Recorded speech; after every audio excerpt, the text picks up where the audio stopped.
World wants peace, says Trump after UN sanctions North Korea.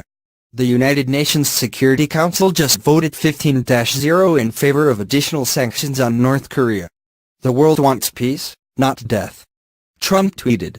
With China's backing, the UN Security Council slapped new sanctions on North Korea that will restrict oil supplies vital for Pyongyang's missile and nuclear programs. The Council unanimously adopted a U.S.-drafted resolution that also orders the repatriation of North Korean workers sent abroad to earn revenue for Kim Jong-un's regime. It is the third raft of sanctions imposed on North Korea this year and comes as the United States and North Korea are showing no signs they are willing to open talks on ending the crisis on the Korean peninsula. Their resolution bans the supply of nearly 75% of refined oil products to North Korea, puts a cap on crude deliveries and orders all North Korean nationals working abroad to be sent back by the end of 2019. The United States put forward the draft text on Thursday following negotiations with China, Pyongyang's ally and main supplier of oil. Describing North Korea as the most tragic example of evil in the modern world, U.S. Ambassador Nikki Haley said the new sanctions are a reflection of the international outrage at the Kim regime's actions. Their resolution sends the unambiguous message to Pyongyang that further defiance will invite further punishment and isolation, she said. The measures are in response to North Korea's test of an intercontinental ballistic missile (ICBM) on November 28 that marked an advance in Pyongyang's drive to threaten the U.S. mainland with a nuclear strike.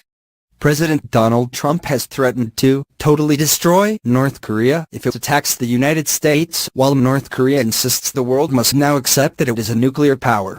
Last month, Trump asked Chinese President Xi Jinping to cut off oil to North Korea, a move that would cripple its desperately struggling economy. Crude oil supplies were capped at 4 million barrels per year and a ceiling of 500,000 barrels of refined petroleum products, including diesel and kerosene, was set for next year, down from 2 million barrels in a previous resolution. If North Korea carries out another nuclear or ICBM test, then the Security Council will take action to restrict further the export to the DPRK of petroleum, said the resolution. The United States had initially sought to expel within a year tens of thousands of North Koreans, most of whom are working in Russia and China, but that deadline was extended to 2 years after Russia objected.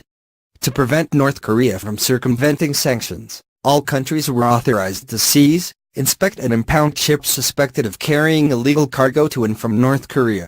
The measure bans sales of all industrial machinery, trucks, iron, steel and other metals to North Korea and bars exports of food, machinery, electrical equipment, earth, stone, wood and vessels produced in the reclusive state. Addressing the Council, China and Russia condemned North Korea's behavior but made the case for urgently opening diplomatic channels to ease tensions and move towards settling the crisis. Sanctions are only a means, said Chinese Deputy Ambassador Wang Haitao. One should not